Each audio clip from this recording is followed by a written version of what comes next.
Chapter 2. Kung nandyan na kayo, sabayan niyo ako sa pagbabasa sa verse number 14. Verse number 14. Okay, 1 Corinthians chapter 2 verse 14. Okay, kahit sundan niyo lang sa inyong mga mata, basahin ko. Ang unang klaseng tao sa Bible is, "But the natural man receiveth not the things of the Spirit of God, for they are foolishness unto him, neither can he know them, because they are spiritually discerned." So, ang unang klaseng tao, natural man. So, natural nga tao. Ano sila? Sila yung hindi tumatanggap sa mga bagay patungkol sa Espiritu ng Diyos. Kasi, ito ay kamangmangan para sa kanila. At hindi nila ito malalaman. Neither can he know them. So, ito yung tamang pagka according sa mismong grammatical sense ng verse ay ang natural na tao hindi niya kayang maarok kung ano sa ang patungkol sa Diyos. Ikuha niyo po. Then, because, dahil ito, ano yung they? Ang they nito is, kung consistency lang ng grammatical text niya, is yung mga bagay patungkol sa Diyos. Kasi ang mga bagay patungkol sa Diyos ay kailangan lang ito i-discern spiritually. Siya natural lang. Paano niya ma-discern ito?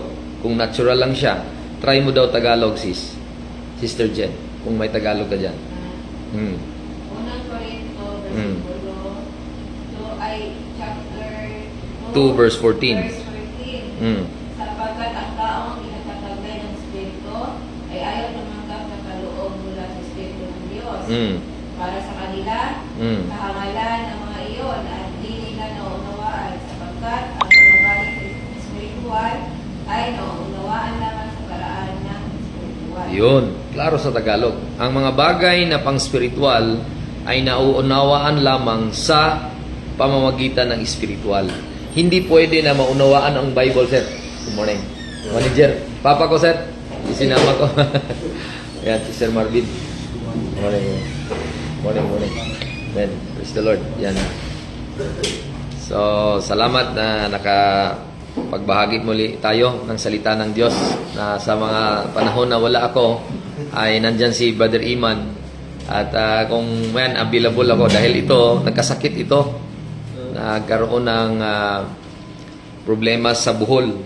At nung Pebrero last week, ba yan ba, no? Yung katapusan, Pebrero. Muntikan ng madialysis. So, naitabo, ang nangyari, ang doktor nagsabi na pag ayaw mo pa i-dialysis, discharge na lang, waiver. So, basta, ang risk sa'yo na.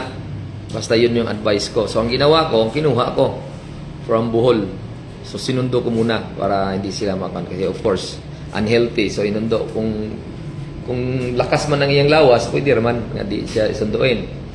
So, unhealthy man. So, kailangan sunduin. So, pagdating dito, pinacheck ko dyan kay Dr. Gonzales. Then, sabi ni Dr. Gonzales, medyo maayos pa to sa gamot. So, at least, hindi na pa dialysis. So, ngayon, sama-sama na siya kasi mahirap pag magpa-dialysis ka, hindi ka makagalaw. Hindi ka makagalaw, tapos limitado ang galaw mo. So, salamat sa Diyos na pinalakas ang papa ko para makapag-assist sa akin kung saan man ako mag-Bible study at gagawa ng ministry dito sa Candaba. So, ang pag-usapan natin ngayong umaga is, ngayong ilang minuto is patungkol sa tatlong klaseng tao sa mundong ito. Una, natural na tao. Ano ang natural na tao? Ang natural na tao ay hindi siya tumatanggap sa patungkol sa Espiritu ng Diyos. At dahil ito kamangmangan sa kanya, o sa Bisaya pa, binuang rasaya. Natural siya di siya makakasabot.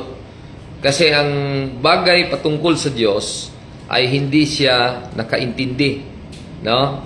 Kasi kamangmangan nga niya at hindi niya naintindihan. Kasi ang mga bagay na patungkol sa Diyos na spiritual ay makuha lang at maintindihan lang sa spiritual na pamaraan. Hindi ito, dahil ang verse na ito, maraming nagsasabi na dati ako nung nagbabasa ko ng Biblia, hindi nila naituro ng maayos na akala ba na ang spiritually discerned dito is yung mga unbeliever, yung mga taong natural. Mali. Sa grammatical sense, ang grammatical sense ng text mismo ay nagsabi, ang spiritually discerned is yung mga bagay patungkol sa Diyos. Espiritu ang Diyos eh. At ang bagay nga ituro niya, spiritual. Hindi ito pang makatao, kundi pang makadiyos. So, paano mo siya maintindihan? Maintindihan mo siya pang spiritual na paraan. So, discerning by spirit, not discerning by education, kahit abogado ka man, doktor, or ikaw yung scientist sa very well-known na sikat na bright or intelligent man, or si Albert Einstein ka pa, hindi mo maintindihan ang Bible. Kasi walang makaintindi ng Bible unless kung may espiritu siya ng Diyos. Okay? Ano nga yung una? Natural man. Ang natural man, kahit sino ito, kahit saang larangan ng grupo ito, kahit saan kang relihiyon, kahit baptist ka man or saang grupo ka. Kasi ang natural man, ang qualification niya ay walang espiritu ng Diyos. Paano babangkin ng tao ang espiritu ng Diyos? Sabi ng Episo 1:13, mangkin lang niya ang espiritu ng Diyos pag siya ay makinig sa gospel of Christ. Siya ang makinig sa ebanghelyo ni Kristo, at ang kaluwasan, ang kaligtasan na kanyang mapakinggan ay tama, sakto. Kasi kung naniwala siya sa mali nga mensahe, hindi niya maangkin yung espiritu ng Diyos. Sabi ng Ephesians 1:13, anong sabi? Kaya kayo man ay maging bayan ng Diyos, matapos ninyong marinig ang salita ng katotohanan, ang magandang balita na nagdudulot ng kaligtasan. Sumampalataya kayo kay Kristo, kaya ipinagkaloob sa inyo ang Espiritu Santo na ipinangako ng Diyos bilang tatak ng pagkahirap sa inyo. Yun, klaro. Very clear po ang Tagalog din. Na sa English, in whom you also trusted. Kanino kayo nanalig? Kay Kristo. Yun ang punto. Bakit kayo nanalig sa Kanya? Nganong misalig mo sa iya ha? Ngano man, kay kini ibanghelyo sa inyong kaluwasan, the gospel of your salvation. Kaya pala nanalig ka at naniwala ka kay Kristo kasi ito ikaliligtas mo. Good news or gospel of your salvation. Dahil namatay siya para sa iyong kasalanan, nalibing na buhay na muli. Yun ang ginawa niya bilang regalo sa atin dahil mahal niya tayo. Sabi ng John 3:16, for God so loved the world that He gave His only begotten Son, that whosoever believeth in Him should not perish, but have everlasting life. So, ginawa ni Jesus, sumunod siya sa ama niya, kasi pinadala nga siya dito sa world. Dahil sa pagsunod ng anak, kabugtong anak ng Diyos, sa kanyang ama, nga plano na iligtas tayo, sumunod siya, namatay siya sa krus. Kaya nung namatay siya, nalibing na buhay, sino ang sumampalataya sa anak ng Diyos, siya ay magkaroon ng buhay na walang hanggan. Ibig sabihin, hindi ka na mapahamak sa impyerno. Dahil nasa iyo na ang buhay na walang hanggan at regalo itong binigay, sabi ng Romans 6:23. Pakibasa nga po. Romans 6 verse 23. Regalo po ang buhay na walang hanggan sa pamamagitan ni Kristo. At naangkin mo yon dahil si Kristo nasa iyo. Okay? Romans 6:23. Sapagkat kamatayan ang kabayaran ng kasalanan. Ngunit ang libreng kaloob ng Diyos ay buhay na walang hanggan sa pamamagitan ni Kristo Jesus na ating Panginoon. Yon. So, kaloob means regalo. Ano ang buhay na walang hanggan? Regalo. So, maangkin ng isang natural man na walang espiritu ng Diyos, yung regalo. Kasi hindi nga kaya niya maarok ang Biblia.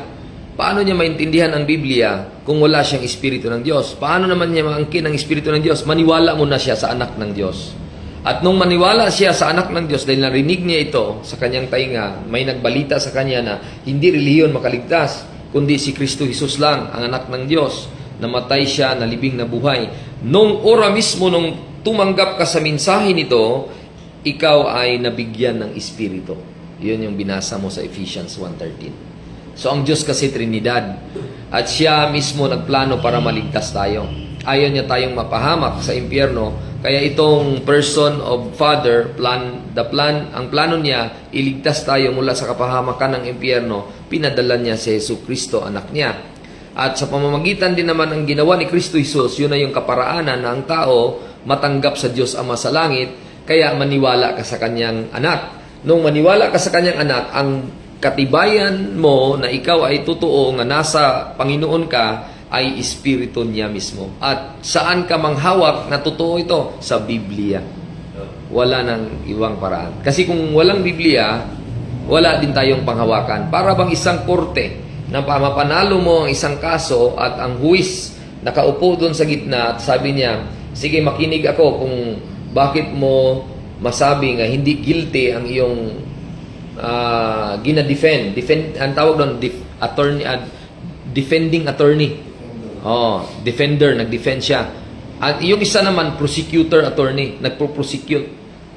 Kalaban siya at sabi niya na ito, guilty. Sabi ng attorney na nag-defend, hindi. What is your basis? Sabi ng prosecutor attorney. So, ang gagawin niya ngayon, according sa kanyang knowledge, kasi nag-aaral siya ng batas, babasahin niya ang batas. So, dalawa lang ang desisyon. Ang judge nakikinig. No? Ang judge nakikinig at sabi niya, habang ako ay nakikinig sa inyo, mas mabigat ang ebidensya yung defending attorney ayon sa batas. So, umbot pa sabot, ganun din sa Biblia. Bakit hindi ka maimpyerno at ikulong ka doon? Walang hanggan. Dahil ang witness si Holy Spirit. At ang attorney si Jesus Christ. Kaya klaro, di ba? Klaro nga, sigurado yun ang kaluwasan. Bakit? Grabe gligon Ang judge, ang father. Paano mo paangkin yung Espiritu ng Diyos at hindi ka guilty? Of course, nung naniwala ka lang sa anak ng Diyos. Saan mo makikita? Romans 3:26. Pakibasa nga po. Romans chapter 3, verse number 26. 3:26. Ngunit ngayon ay tuwirang ipinapakita ng Diyos na siya'y matuwid. At siya ang magpapawalang sala sa mga sumasampalataya kay Jesus. Klaro. Very clear ang mensahe. Pagbibigay ka ng papawalang sala, sa harapan ng huwes or sa harapan ng judge, you are not guilty. Pero ang kondisyon, believing lang. Hindi work. Hindi gawa. Kasi kung gawa, hindi papasok ang witness sa iyo na Holy Spirit. Kasi ang sabi ng Ephesians 1:13 kanina, maniwala ka lang sa Ebanghelyo ni Kristo. At nung ora mismo nang naniwala ka, ang Holy Spirit ang mag-defend sa iyo at sabi mo, silyado ka na. Not guilty ka. At ang God the Father, ang judge mismo magsabi, yun talaga ang hinahanap ko na evidence. Kung meron kang believing heart, kasing-kasing nga nituo, or ang imong puso na nampalataya, yun ang hinahanap ko. Ikaw na ngayon ay not guilty because you believe the gospel of Christ. He died for your sins, buried, and rose again. After believing, you are declared righteous. Amen? Look at Romans 5:1. Romans 5:1. Declared righteous ka na at matuwid ka na sa harapan ng Diyos at wala ka ng kasalanan. Sa harapan ng Diyos, santo ka na, anak ka niya, hindi ka na mapunta ng impyerno. At tinawag ka na spiritual, hindi ka na natural. Pakibasa, Romans 5:1. Romans 5:1. Sapagkat napawalang sala na tayo sa pamamagitan ng ating pananampalataya, mayroon na tayong mapayapang relasyon sa Diyos sa pamamagitan ng ating Panginoong Hesus. Mapayapa. Hindi ka nakaaway ng Diyos, hindi ka natural na tao, at maintindihan mo na na ikaw anak ng Diyos, ang Espiritu napa sa iyo. Big sabihin, nagiging spiritual ka na, ora mismo nung tumanggap ka sa mensahe nga si Kristo namatay, nilibing at nabuhay. At kaya mo nang maintindihan itong buong Biblia. Hindi man lahat by grammar, but there is a pastor, there is a preacher, there is a teacher na i-guide ka. Kaya regalo po ang bawat guro ng ito. Halimbawa, regalo. Gusto lang ako na maging regalo sa inyo. Brad, person, good morning. Yan, so I'm one of the gift na binigay ng Panginoon para maipabahagi at maayos lang kung ano ang sabi ng Biblia. Ibig sabihin, ano ang unang tao? Natural. Ano ang natural? Walang Diyos. Ano ang natural? Hindi makaintindi sa Biblia. Ano ang natural? Ang kanyang kaluluwa patungo sa impyerno. Ano ang natural? Hindi niya kayang matanggap kung anong sinabi ng Diyos kasi wala pa siyang Espiritu ng Diyos. So anong solusyon ng natural? Ang solusyon, maging spiritual ka. Paano ka maging spiritual? may espiritu ka dapat ng Diyos. Paano ka magkaroon ng espiritu ng Diyos? Ora mismo nang maniwala ka ni si Kristo Jesus, namatay, nalibing, at nabuhay namang muli, napasayo na ang espiritu ng Diyos bilang silyo, bilang tatak. At siya ay tinatawag na first fruits of the Spirit. No? Look at Romans chapter 8. No? Romans chapter 8. Look at, siya mismo ay itinalaga na nagiging ibinigay na libre sa atin as the first fruit of the Spirit. Look at Romans chapter 8. Okay. Siya mismo ang nagbigay. Okay. Hanap ko, nakalimutan kong verse. Dito sa Romans chapter 4, Ephesians chapter 4 muna. Okay. Okay. Ephesians chapter 4. Verse number... Okay, dito tayo sa Ephesians chapter 4. Dito lang, hinanap ko sa Romans chapter 8 eh. Okay, Ephesians chapter 4, verse number... Dito sa verse number 30. Okay, 30, babasa po. At huwag ninyong dulutan ng pighati ang Espiritu Santo sapagkat ito ang tatatak ng Diyos sa inyo, ang katibayan ng iyong katapusan pagdating ng takdang araw. Yan, so tatak. So tinatakan tayo, siya ang nag-sealed sa atin. Sino ang nag-sealed? Ang banal na Espiritu. So ibig sabihin, yun ang katibayan natin na may naangkin na natin ang Espiritu ng Diyos dahil nung ora mismo nang naniwala tayo, silyado tayo sa banal na Espiritu. At siya din ay nasa atin. At yun ang katibayan na sa Panginoon tayo dahil meron tayong Espiritu. Back tayo sa Romans 8 verse 9. Romans chapter 8 verse 9. Ngunit hindi na kayo mamumuhay ayon sa laman, kundi ayon sa Espiritu. Kung talagang nananahan sa inyo ang Espiritu ng Diyos, kung ang Espiritu ni Kristo'y wala sa isang tao, hindi siya kay Kristo. Yun, clear po. Very clear. Kung wala kang Espiritu ng Diyos or Espiritu ni Kristo, hindi ka sa Diyos. Hindi ka espiritual. Anong tawag sa'yo? Natural na tao. 1 Corinthians 2 verse 14, na ang natural hindi tumatanggap kung ano ang patungkol sa Diyos. Patungkol sa Bible. Kasi wala siyang Espiritu ng Diyos eh. At naangkin natin ang Espiritu ng Diyos sa Ephesians 1:13 nung ikaw ay naniwala ni Kristo Jesus. At katibayan nga na ikaw nasa Panginoon na at hindi ka na maangkin ng dyablo, ang ama mo ang Diyos na dahil may Espiritu ka ng Diyos or Espiritu ni Kristo. No? Paano? Look at the Spirit of Him, verse number 9, basahin ko ulit. But ye are not in the flesh, but in the Spirit, if so be that the Spirit of God dwell in you. Now if any man have not the Spirit of Christ, he is none of His. Hindi ka nasa Panginoon. Alam pa naman, kilala pa naman ng Panginoon kung sino ang nasa Kanya. Sino ang nasa Kanya? Yung naniwala sa tamang Ebanghelyo. Kaya sabi ko sa imo ganina pa, paano masabi mo nga ang iyong katubangan, nagsigi ka kapaminaw, Bible, nga iyang tao na din yan ay sa Panginoon? Tanungin mo siya, pag mamatay ka ngayon, saan ka papunta? Hindi ko alam. Ayun, delikado ka na nun. Bakit? Siya bulag, tapos ilid ka niya daw sa Panginoon, paano? Hindi nga niya alam kung saan patungo dalawa na kayo maligaw.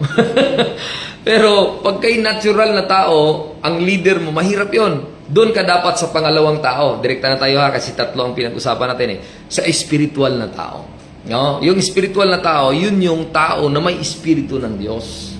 Yun yung tao na kayang ma-discern kung ano ang sinasabi ng Diyos dahil meron siyang espiritu ng Diyos. So ang sabihin, look at 1 Corinthians chapter 1 verse 15. Kaya yun yung punto ko kanina, ba't pumunta ka pa sa grupo ng tao na hindi naman nila ma-lead ka niya sa tamang espiritu at wala din silang espiritu ng Diyos.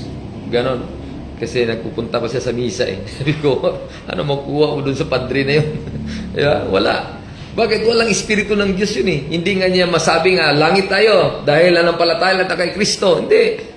7 sakramento ang dapat gawin mo. Sabi ng Biblia, hindi sa gawa tayo maligtas. kundi sa pananampalataya, Efesyo 2:8. So paano ka man niya malid sa doon sa kalangitan, hindi niya kayang dalhin niya ang sarili niya doon. Dahil hindi pa niya natupad yung 7 sakramento, ituloy-tuloy pa niya hanggang, at merong term pa niya, baka sakali, gagawin natin ito, kahit araw-araw misa, baka sakali. So, may na lang, baka sakali. Ibig sabihin, walang assurance talaga. Yago yung Yun ang point natin dito. Di ba? Kaya importante ang Bible. Ito ang nagbibigay assurance, hindi grupo ng tao. Ito ang Biblia. Anong ng unang grupo ng tao? Natural. Ano ang natural? Walang espiritu ng Diyos. Pangalawang grupo ng tao ay spiritual. Ano ang spiritual? Yun yung may espiritu ng Diyos. Na kumbaga, kaya niyang maarok ang sinabi ng Diyos. 1 Corinthians chapter 2 verse 15. Balik tayo sa 14 kanina na ang natural man, hindi niya kayang tanggapin kung ano ang mga bagay patungkol sa Diyos dahil kamangmangan sa kanya ito. Dahil, 2:14. Pakabasa nga po sa Tagalog ulit. 14. Tagalog. Sapagkat ang taong di nagtataglay ng Espiritu ay ayaw tumanggap ng mga palooban mula sa Espiritu ng Diyos. Para sa kanila, kahangalan ang mga iyon at di nila nauunawaan sapagkat ang mga bagay na espiritual ay nauunawaan lamang sa pagparaang espiritual.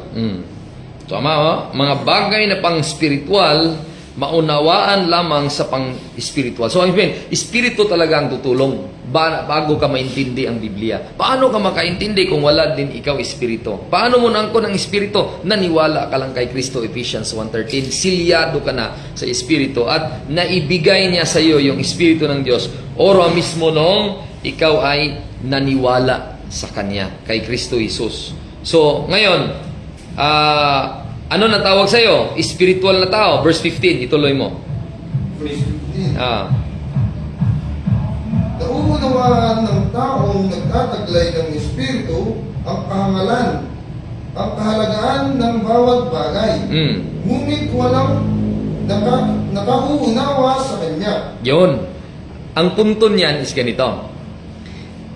Pag ako, mag-usap tayo, halimbawa, natural. Halimbawa lang, natural man ka. Or ako, natural man lang. Ikaw, spiritual. Ngayon, magsabi ka, ako pupunta ng langit dahil nituor ako, naniwala ako nga ginawa ni Kristo ay sapat na according sa Biblia. Hindi kita maintindihan. Bakit? Una, wala pa ako espiritu ng Diyos eh.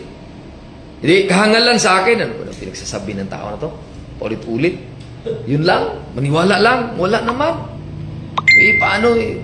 Nandyan mga ganon, maniwala lang, hindi ka gagawa ng mabuti. Mga ganon, no? Kasi ang alam natin sa tradisyon, mabubuting tao tayo. So kahangalan sa akin yung mga punto mo na maniwala lang kay Kristo. Grabe naman. Yun lang. Kamangmangan sa akin, foolishness, binuang sa Bisaya. Nung palagi kang nagabahagi sa akin, hanggang unti-unti, sabi ko, totoo naman, hindi naman niya pala sinabi iyon na according lang sa kanyang idea. Sa Biblia pala. So sinalisik yung Biblia. Ang Biblia pala salita ng Diyos. At tama pala ang sinasabi. Naniwala na pala ako sa sinasabi niya din at sabi ng Biblia. Nung naniwala ako sa Ebanghelyo ni Kristo, isa na kami ang pinaniwala, isa na lang kami ang aming object of faith na si Kristo Jesus lang. Nasa akin ang Espiritu, nasa Kanya ng Espiritu, maintindihan ko na siya. Kasi kung ako nga natural, pupunta ako sa isang spiritual, hindi kita maintindihan. Pero ikaw, makaintindi ka sa akin. Dahil alam mo nga wala akong espiritu ng Diyos. Nakuha niyo po? Kaya he that is spiritual judgeth all things. Kaya niyang maintindihan ang mga bagay-bagay. Mga bagay patungkol sa salita ng Diyos at mga bagay patungkol sa tao. Kasi ang tao kasi dalawang klase yon. Information galing sa tao, information galing sa Diyos. Ngayon, kung ikaw hindi pa ligtas, hindi ka pa Kristiyano, hindi ka pa anak ng Diyos, ang iyong informasyon ay pang-tao lang. Ang tawag doon, makatao ka lang. Alam mo yung galaw ng tao, alam mo patawanin ang tao, alam mo pasundin ang tao, paiyakin ang tao, alam mo na lahat. Makatao ang tawag doon. Alam mo makitungo sa tao, makisama ang tawag doon eh. Kasi ang tao may emosyon. Alam mo makipapolitiko sa tao, alam mo na kung paano sila pabutuhin kung ikaw politika. Alam mo kasi tao eh. Alam mo lahat ang galaw ng tao na minsan pera lang hinahanap sa tao, di ba? Alam mo yun eh. Kasi tao ka. May, of course, ang tao makaintindi sa tao, hindi yung pusa makaintindi sa tao, di ba? Tao to sa tao. Pero kung pangmakadiyos na, kaya mo bang arukin ang pangmakadiyos? Itao ka lang? Kaya kailangan mo ng Espiritu ng Diyos. Para dalawang information ang nasa iyo. Kaya mong arukin kung anong information patungo sa Diyos at kaya mong arukin information pang makatao. Para bang rusi. Ako, ang alam ko lang is yung panglabas bilang customer. Hindi ko alam ang pangloob bilang empleyado. Kaya limitado ako. Kasi una-una, hindi pa ako naka-enter into a family of Rosie. I-illustrate mo lang, a family of Rosie Company is a family of God. Hindi ko pa maarok kung ano mga plano ng boss ko sa Dumaguete kasi hindi pa ako naka-enter as part of the company, as a family. Kasi siya yung papa, halimbawa, si Ngutso. Ngayon, upon enter, halimbawa na lang, libre, walang bayad, then na-qualify ako to be part of the company. Then, here comes, dalawa na ang aking isipin. Alam ko isipin bilang customer, alam ko din isipin bilang empleyado. Ganun ang salita ng Diyos. Kung natural tao ka lang, papunta ka ng impyerno. Kasi una, wala ka espiritu ng Diyos. Mapahamak ka talaga. Pangalawang gusto ng Diyos, maging spiritual ka. Gusto ng Diyos na hindi ka mapahamak sa impyerno. At gusto din ng Diyos, maintindihan mo siya. Ayaw ng Diyos na ang buhay mo, mula nung isinilang ka, magharahay ang buhay mo, may pera ka, may trabaho ka, magpasyal ka, kahit saan sa mundong ito, pang lupa lang yon, pang makatao lang yon. Ayaw niya yon. Kaya nga pinadala si Jesus galing sa langit. Gusto niyang ikaw magiging makadiyos. Gusto niya ikaw magiging may Diyos una mismo. Merong espiritu ng Diyos para hindi ka mapahamak sa impyerno. At ang tawag sa iyo, spiritual man. Ang tawag sa'yo, spiritual man. Kaya mo nang maintindihan ang dalawa. Maintindihan mo yung tao na wala pang Diyos. Ay, ito medyo galit tong customer. Una-una, hindi talaga to naniwala kay Kristo. Yung karakter ni Kristo, wala pa sa kanya. Mapasensyoso, wala. Di ba? Mapagtimpi, wala. Di ba? Nangalunya pa nga may ibang babae. Di ba? Dami. Kasi ganun ang kilala mo ang tao makasalanan na tao. Pero kung may espiritu ng Diyos, alam mo yung manner. Una, may idea sa Bible. Pangalawa, may idea sa tamang kaparaanan na ang kaligtasan manampalataya lang kay Kristo Jesus. Naniwala ka na namatay si Jesus, na libing na buhay. At hindi sa pamamagitan ng gawa, kapariho ko to. May punto to ang sinasabi. Sa panahon ng Bagong Testamento, grasya ang kaligtasan. Pero kung may mangaral sa inyo at sabihin mo, punta kayo sa amin. Dahil kung hindi kayo punta sa amin, hindi kayo maligtas, ay ibang klaseng espiritu to. Hindi espiritu ng Diyos. espiritu ni Antikristo to. May iba naman na si Kristo hindi Diyos. Tao lang. Ibang klaseng espiritu yon. Mga natural na yon. Nagdadala ng Biblia pero natural pa rin. Kasi alam mo ang spiritual na tao sa tamang doktrina. Ano? Sa tamang doktrina. Ano nga yung doktrina? Paulit ko, ang tamang pagbahin-bahin, tamang paghati, ang lumang tipan, gawa sa batas. Ang Bagong Testamento, biyaya. Namatay si Jesus na libing at nabuhay. Biyayang ibinigay sa atin. Kanya po, kuha ko to. Pareho kami ng espiritu ng Diyos. Yung sa pastor, act by the Spirit, act not by the letter. Tama. Batas yun 2 Corinthians chapter 3, 3. Tama ka. Basahin ko lang. Okay, basa. Niloob niya kami maging lingkod ng bagong tipan. Tipang hindi nagbabatay sa kautusan. Natititik kundi sa Espiritu. Sapagkat ang dulot ng titik ay kamatayan. Ngunit ang Espiritu ay nagbibigay buhay. Yon. So, sa panahon ng Bagong Testamento, yung Espiritu ang nag-administer sa atin na siya mismo ang regalo sa atin. Dati kasi ang regalo ng gift of eternal life, wala. Batas ang binigay. Of course, goodness ng Panginoon yan. Kasi hindi pa namatay ang anak ng Diyos Mabuti ang Diyos para hindi mapahamak sa impyerno ng tao. Merong mga tatanggapin na ang Diyos na mga animals, mga clean animals sa tanggapin niya. Ulit-ulitin nga lang yon. Buti na lang, marami pang mga tupa dati. Ngayon, ang modern times, hindi nga wala na nga tayo masyadong kambing, di ba? Mahal na nga siya. So talaga mahirap talaga. Buti na lang sa panahon tayo, ang kaligtasan walang bayad, di ba Jen? Kasi kung meron pa, ubos ang ating sahod. Oh, ubos ang ating sahod. Wala tayong kwarta pambiling manok eh. Wala tayong pambili ng kambing. Oh, kasi yun ang ialay eh, para tatanggapin ka ng Diyos. Salamat nga ang kordero ng Diyos na matay, siya mismo ang alay natin. Ano ngayon pangunang tao? Natural man. Walang espiritu ng Diyos.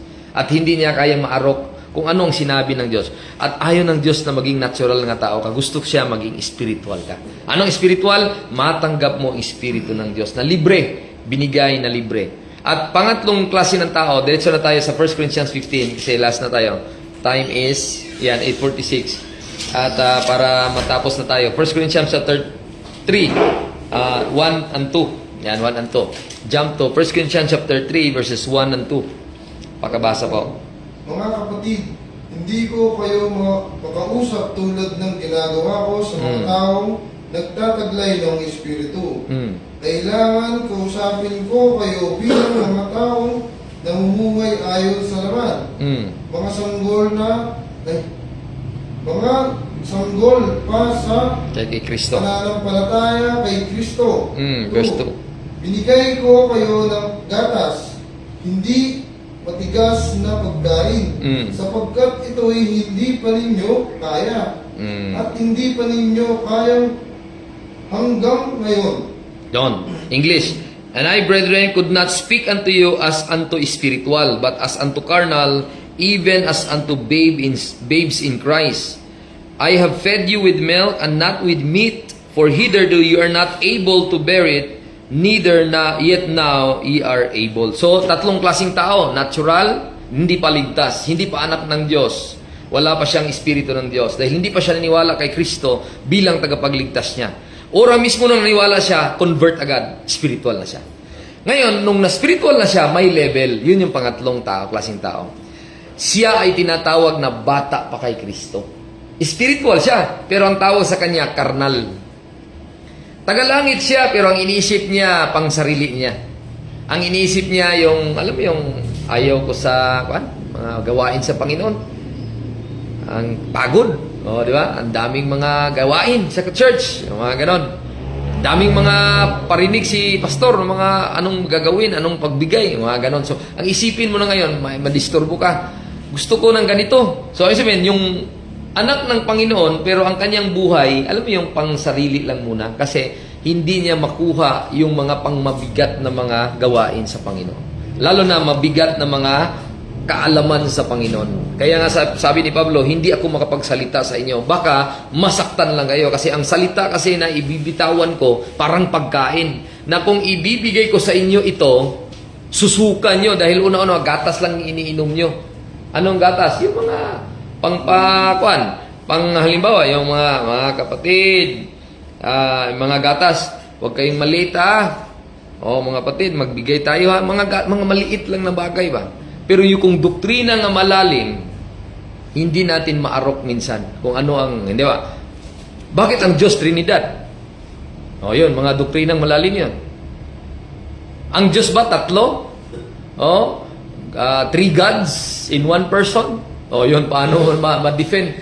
Malito ako. 3 gods? Ano ba totoo? 3 gods in one person or 1 God in 3 person? O, yun, doktrina yun. Ayan, kung hindi ka pa spiritual talagang nag-aaral sa lahat ng salita ng Diyos, paano mo ma-defend yan? O bakit masasabi mo Diyos si Kristo? O, isa yan sa mga matibay din na pwede mong pag-aralan. O, di ba si Ngutso, palagi yung defend niya. Kasi ang kanyang defend yung mga myth na ba? Na si Kristo Diyos talaga. Ito yung sabi ng Biblia, o, di ba? Kung ikaw hindi ka pa aware, baka madala ka pa sa saksi. Baka madala ka pa sa INC, di ba? Yun ang point doon.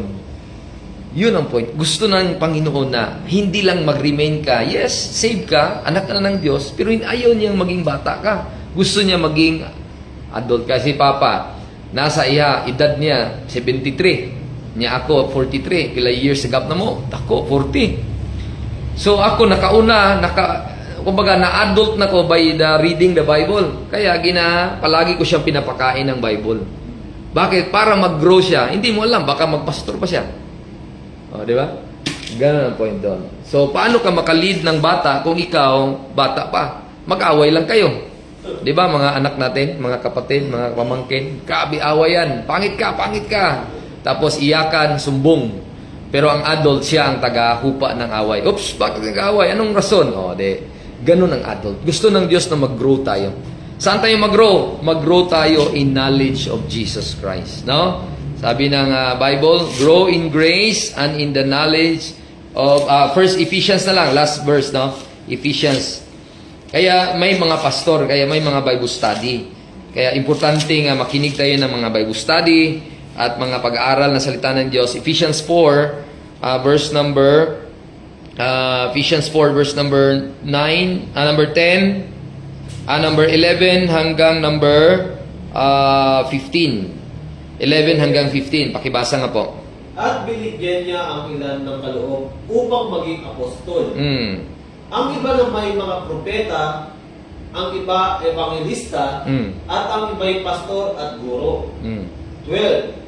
Ginawa niya ito upang ihanda sa paglilingkod ang lahat ng mga banal para sa ikatitibay ng katawan ni Kristo, ang iglesia. 13. Hanggang makamtan natin ang iisang pananampalataya at pagkakilala sa anak ng Diyos.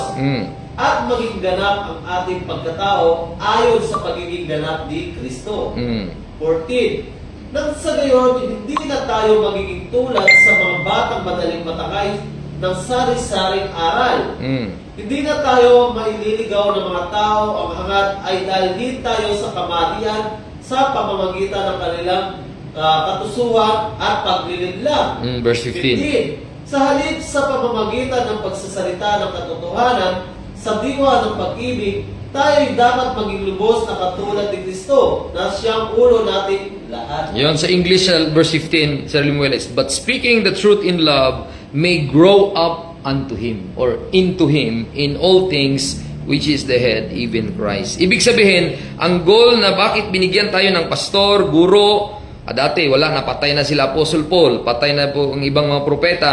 So ang nanatili na lang ngayon, evangelist, pastor at teacher.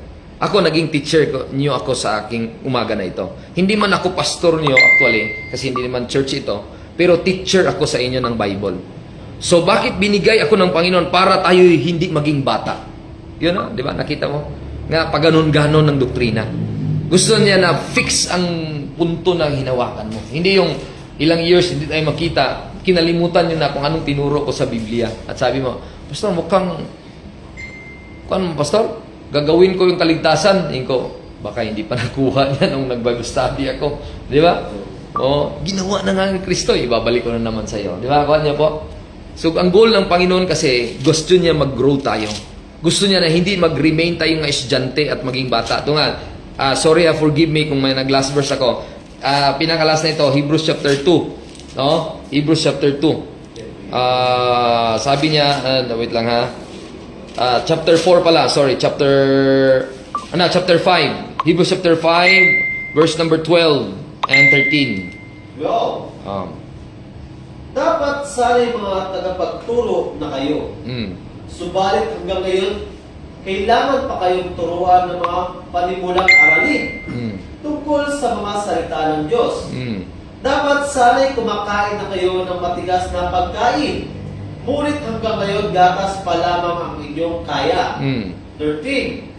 Ang sanggol pa ay nabubuhay sa gatas at kulang pa ang kaalaman sa salita ng katuwiran. Verse 14. 14. Ang matigas na pagkain ay para sa sapat na gulang at marunong ng kumilala ng mabutit masama. Yun. So, ang goal natin, every time tayo mag-Bible study, marami tayong doktrina ang pinag-usapan. Ibig sabihin, goal ng Diyos na hindi man ako forever nandito, di ba? Hindi alam kung mamamatay ako, hindi ko alam. One of you ay pwede na magturo sa isa't isa. Ito yung isa sa tinuro natin na guro, si Brother Iman or si Pastor Randy or kahit sino man ang turo na. Ito yun na. Ibig sabihin, may tumayo na dito, talagang may kakayanan na siya. Ito yun, ituloy natin yung mga topic na sinare ni Pastor Randy or ni Ngutso. Kung may idea kayo na tatlo ba lang klaseng tao ngayon? Natural, spiritual, tapos carnal. Yung carnal pala, pangalangit na yon, pero bata pa ang kanyang attitude. Di ba? Na para bang, minsan para siyang walang Diyos mamuhay, or minsan may Diyos ang pamumuhay. Pero anak na siya ng Diyos. Pero ang kanyang karakter, hindi niya maahom-haom ba? O, halimbawa, yung mga bisyo natin. O, ganito, bisyo. Yung ating bisyo. Of course, yung pagka-babe ni Kristo, hindi po mo naintindihan ng arok kung ano ba ang kabanalan ni Kristo, bakit ayaw ng Panginoon na hindi ka magbisyo.